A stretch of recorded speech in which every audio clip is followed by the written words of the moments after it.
또 잘 안 먹을 때 많고 그래가지고 이거 내려놔줘? 알았어. 그냥 안 꽂으면 거 아니야?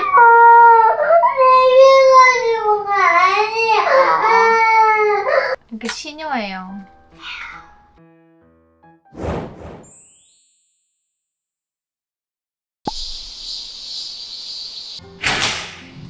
안녕하세요. 안녕하십니까. 안녕하세요. 남편 너무 빡치시. 오늘 토요일 아침부터 네. 이렇게 일찍 일어나시나요? 근데? 네, 애기들이 몇 시에 자던 6시 이렇게 7시 사이에 깨가지고 태어나서 통잠 잘 때부터 일찍 일어나더라고요. 늦잠 자는 게 소원이에요. 아 그럼 애기들 깨가지고 원장님 일찍 일어나시는군요. 네. 큰애 때부터 계속 이렇게 깨니까 일어나지 않아도 그때 눈이 떠져요. 어제 금요일이 야간 진료하는 날이라서 저녁을 잘 못 챙겨 먹었더니 야식의 흔적. 근데 오늘은 어떤 걸 할 계획이신가요? 오늘은 애기들이 어제부터 이제 방학했거든요. 방학에 맞춰가지고 치과 검진을 예약을 해놨어요. 6개월 전에. 그래가지고 치과 검진 갈 것 같고. 근데 진짜 검진할 때만 해도 제 개원할 줄을 몰랐거든요. 그럼 왜 개원을 하시게 되신 제가 어느 순간 너무 애기들한테 몰입을 하고 제 삶보다는 애기 삶이 더 많더라고요. 제 인생에서. 그래서 일단 제가 조금 어느 정도 분리돼야 애기가 좀 자립심이 생기겠다 이런 생각도 들었고요. 그 다음에 저도 워낙 개원하고 싶은 생각이 애기 임신 전부터 있었는데 출산 때문에 미뤘던 거여가지고 근데 마침 제 눈에 괜찮아 보이는 자리가 나와서 충동적으로 그리고 다 육아 선배들이 초등학교 들어가면 더 힘들다고 하더라고요. 그래가지고 지금 초등학교 들어가기 전에 자리를 잡아놓고 하는 게 육아랑 병행해야 되는 입장에서 맞지 않을까 싶어가지고.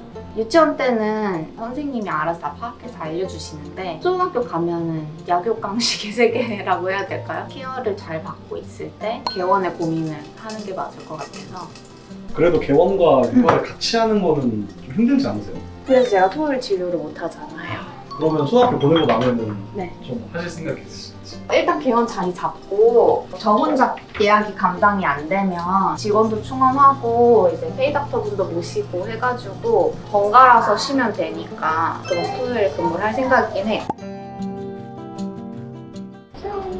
무서워? 엄마 옆에 있는데? 그냥 아만 하면 돼. 치료 안 해. 엄마랑 같이 할래. 엄마랑 같이 할 거야? 나도 접수하고 스케일링 받을까? 어린이집 간대.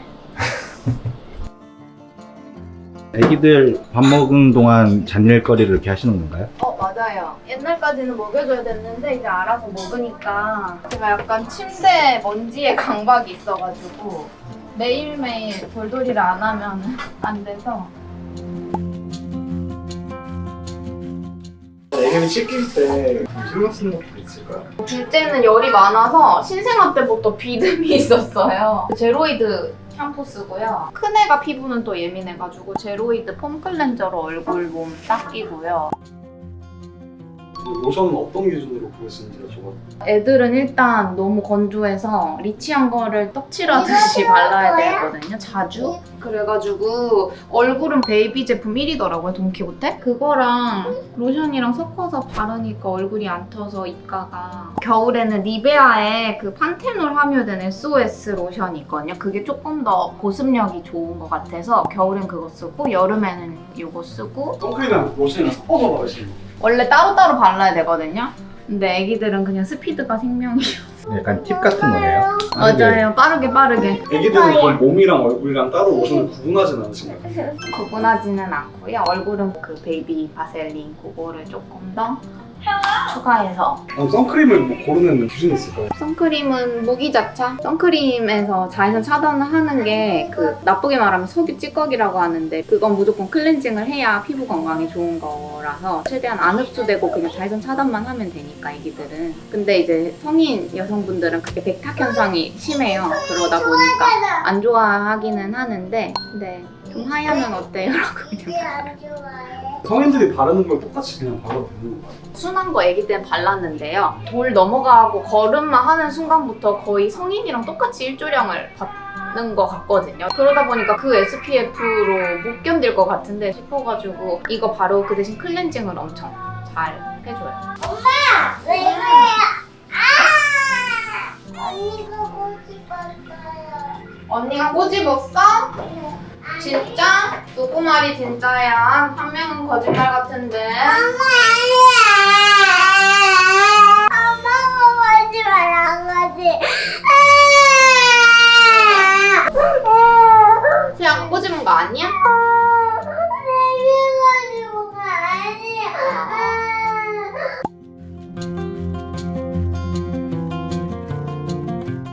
엄마 저기 있는 거 그럼 정리해서 올게. 정리를 하라고 맨날 하는데 결국 제가 다 그럼 유치원 선생님한테 그랬대요. 수아야 이거 정리해야지. 근데 정리랑 청소는 엄마가 하는 거야.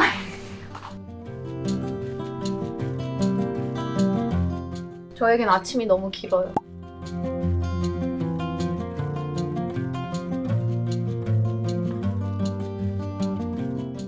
언니 공주.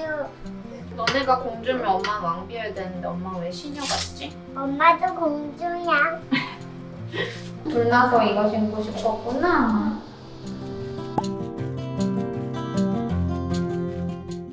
엄마 차가 세상에 멈춰. 오잉 고마워.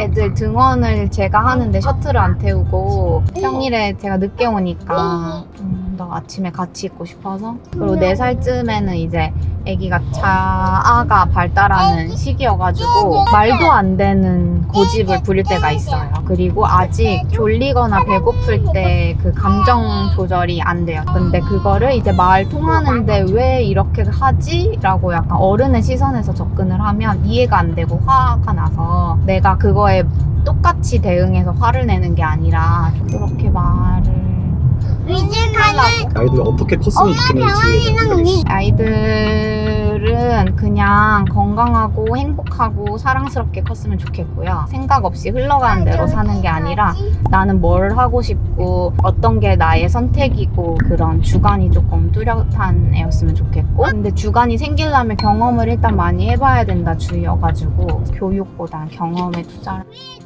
요즘 애기들을 너무 오냐오냐 해가지고 자기중심적인 애기들이 되게 많더라고요. 근데 저도 어쨌든 애기 낳고 애기중심적으로 살다 보니 저희 애기들한테도 그런 면이 없지 않아 있거든요. 근데 최대한 그러지 않으려고 어른들끼리 같이 식사하는 자리에서 갑자기 불쑥불쑥 자기 말 들어달라고 떼를 쓴다거나 이러면 어른들 얘기하니까 잠깐 기다려 이렇게 말을 끊어준다든지. 엄마.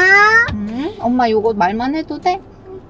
요렇게 조금 끊으려고 하기는 하는데 잘 해봐야죠. 근데 살면서 사실 기분이 나빠서 화를 낸다고 해결될 일이 사실 많이 없다고 저는 생각을 해서 저희 애기들도 기분대로 행동하는 애기는 아니었으면 하고 키우고 있기는 해요. 애기들 다 컸을 때 네. 혹시 뭐 해주고 싶은 말이나 이런 게 있을까요?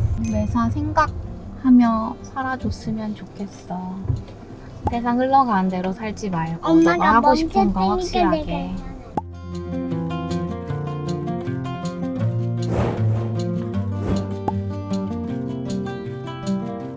원래는 보통 이러고 친정 가거든요. 혼자 보기가 힘드니까. 남편은 학교 선배예요.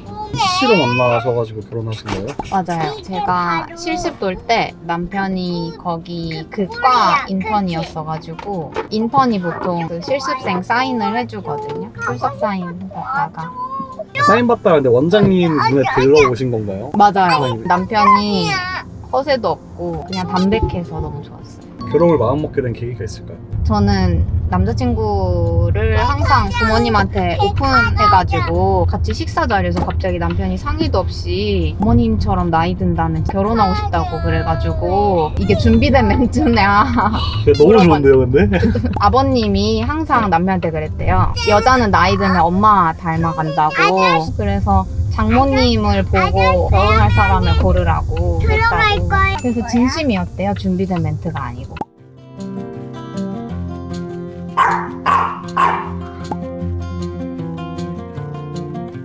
중학교 때까지는 공부에 재능이 없어서 연필 잡는 거를 아기 때 엄청 싫어했어요. 근데 뭐 만들기, 손 쓰는 거 이런 걸 너무 좋아해서 원래 미술을 하다가 공부가 제일 성공하기 쉬운 길이라고 해가지고 갑자기 공부 의지가 생겨서 급하게 중학교 3학년 때 공부를 해서 외고를 간 케이스. 이거는 고등학교 때 엄마랑 외고 합격하고 일본 여행 갔을 때.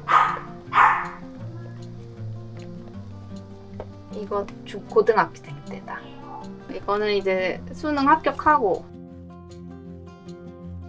그러고 나서 간 게 독일어과였는데 애들이랑 똑같이 독일어 수업을 들어도 저는 단어를 겨우 아는 거예요. 근데 수학 같은 경우에는 조금만 공부해도 전교 1등이고 그때 좀 나는 언어에 재능이 없고 수학, 물리 이런 게 재밌고 나는 이과적 머리에다가 암기를 그냥 잘하는 머리다. 나는 언어적 달란트가 없다. 그거를 많이 느꼈는데 그렇다고 이과를 가자니 그럼 자퇴를 하고 일반고를 가야 되는 상황이었어가지고 그냥 외고를 졸업하고 일단 문과로 대학을 가서 그 다음에 이제 의대 공부를 했는데 근데 왜 의대로 생각을 하신 건가요? 손을 쓰는 거를 하고 싶어서 그냥 무대뽀로 도전을 한 거죠. 외고다 보니까 공통과학을 안 했어요. 그래서 화학, 주기율 그것도 모르는 상태였거든요. 그래가지고 공부를 했는데 합격 1년 만에 했던 것 같아요. 너무 안 하던 공부여서 재밌어서 그랬던 것 같아요.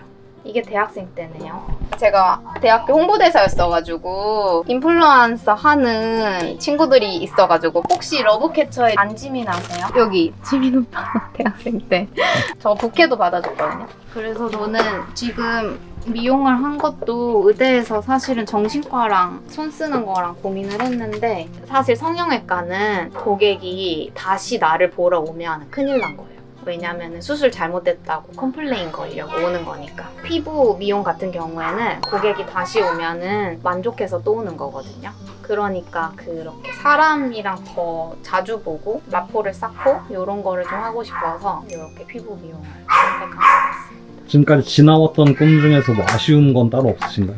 외고다 보니까 친구들이 외국계 기업에 많이 가요. 근데 여자애다 보니까 그 LVMH, 루이비통 이런 본사를 되게 많이 가거든요. 그런데 가면은 신상도 빨리 받고 하는 거 자체가 여자들의 워너비 일상이잖아요. 그게 너무 부럽긴 한데 저보고 막상 그렇게 살래 물어보면 저 외국에서 혼자 그렇게 못 살아요. 저는 약간 독방에 갇혀서 공부하거나 아니면 손 쓰고 예쁘게 하고 그냥 그런 소소한 보람이 너무 좋아서 못 살 것 같아요. 미술에 관련해서는 좀 아쉽지 않으세요? 예쁘게 하는 위주의 직업이다 보니까 전혀 아쉬운 건 없어요. 이 미술은 사람한테 영감을 주고 행복해하고 끝인데 이렇게 사람을 예쁘게 해주는 건 그 사람이 항상 나의 작품이라고 해야 되나요? 돈 안 드는 전시잖아요. 그게 했을 때 그 사람이 자신감을 얻고 그 보람이 너무 커서 또 이 길을 택할 것 같기는 해요. 남편은 손기술이 좋아서 남편도 만약에 미용을 하면 저보다 잘할 수도 있어요. 근데 다른 점은 난 이거는 이렇게 해야 예쁘겠다, 저건 저렇게 해야겠다 이런 그 미세한 차이를 아는 맞아요. 재료를 고르는 판단력도 포함이 되고 공간에 대한 압력을 하려면 경험이 일단 많아야 되고 그런 거 하나하나 자체가 잘하는 사람이 재밌는 사람 못 이긴다고 하잖아요. 그래서 저는 이게 너무 좋은 것 같아요. 여기 화장 예뻐지는데요. 네. 해요? 여기가